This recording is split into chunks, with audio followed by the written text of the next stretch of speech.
Nobody tells you this part.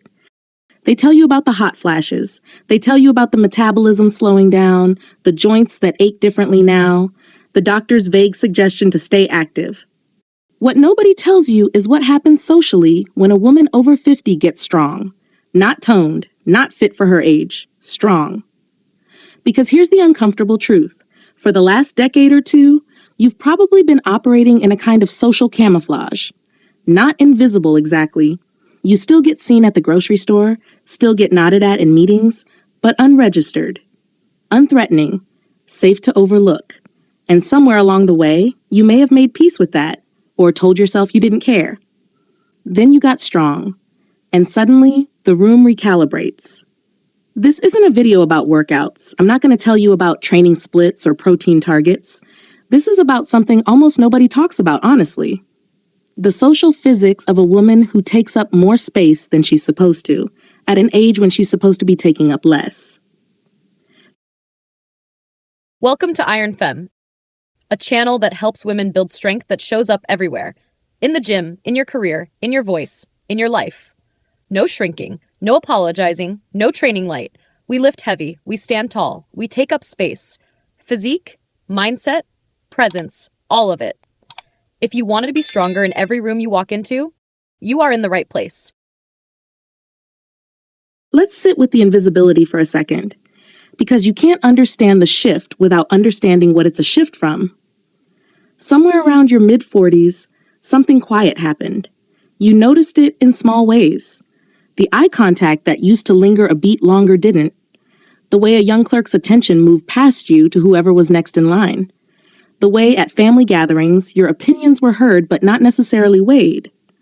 You became, in the particular vocabulary of our culture, lovely, which is a word we use for women we've stopped being afraid of.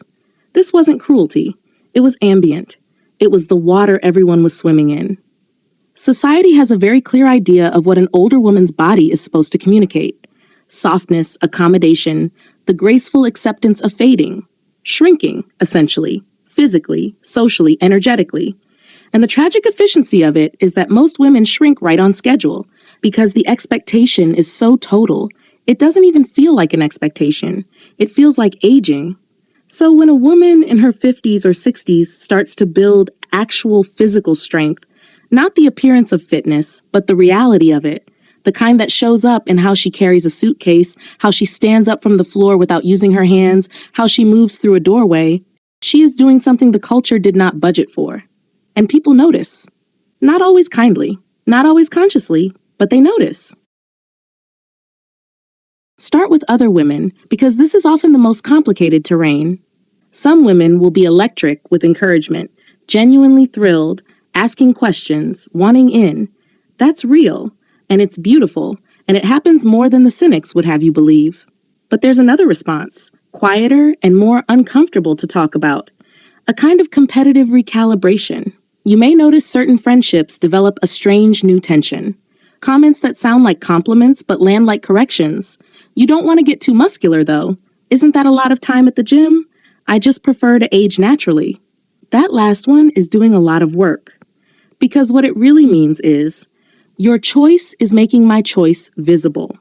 If you can build strength at 60, then aging naturally was never the inevitability it was sold as. It was a decision, one among several available decisions. This isn't about those women being bad or petty. It's about what happens when one person in a room quietly changes the rules everyone else agreed to follow without ever discussing it out loud. With men, the recalibration tends to be more physical, more immediate, and honestly, more interesting. There's a certain kind of man, often well-meaning, who has built an entire interpersonal style around the assumption that women his age or older need slight accommodation. The extra gentle handshake. The reflexive, let me get that for you, aimed at a bag you could have thrown over your shoulder without thinking. It's chivalry, but it's also, quietly, a way of relating to you as someone slightly diminished.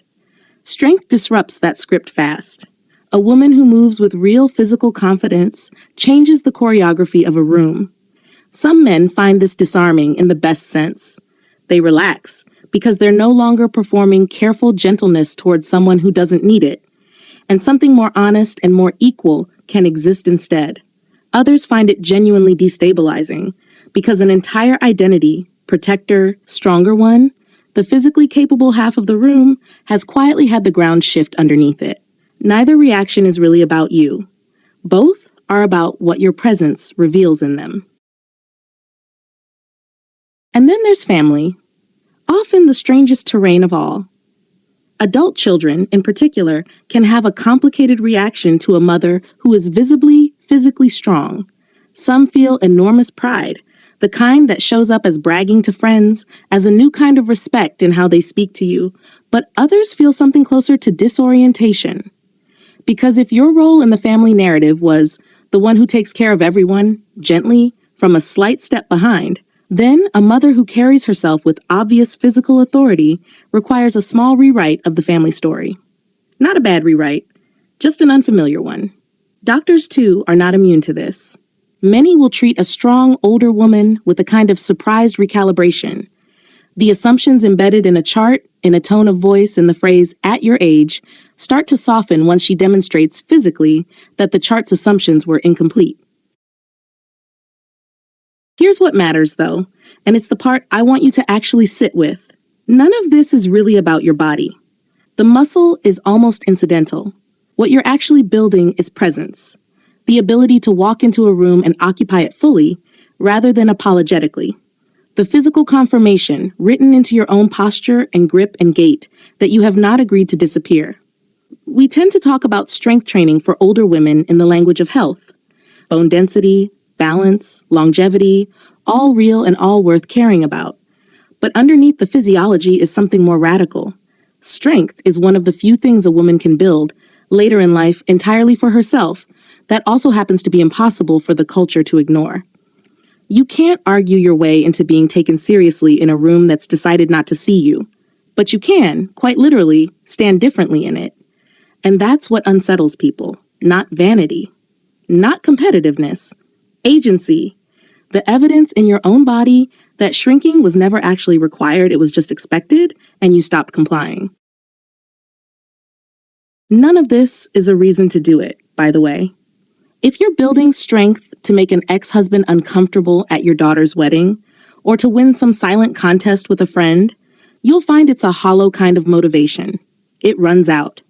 The women who sustain this, who keep showing up for themselves in the weight room or the pool or wherever they've chosen to reclaim their bodies, are doing it for something quieter and more durable.